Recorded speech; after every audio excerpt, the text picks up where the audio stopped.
Hello বন্ধুরা, সবাই কেমন আছো? আশা করছি সবাই ভালো আছো আর তোমাদের ভালোবাসা শুভ খুব ভালো আছে। তো বেশি দেরি না করে চলো ভিডিওর দিকে। ভিডিও যদি ভালো লাগে তাহলে অবশ্যই একটা কমেন্ট করে জানিও। কিনে দিয়ে দিয়েছে দেখো না।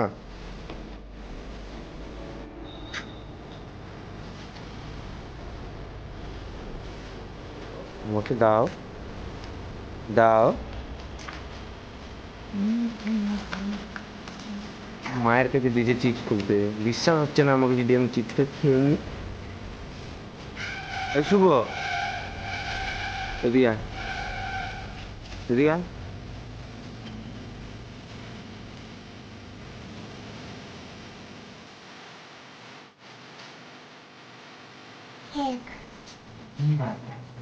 বল, আর কিছু?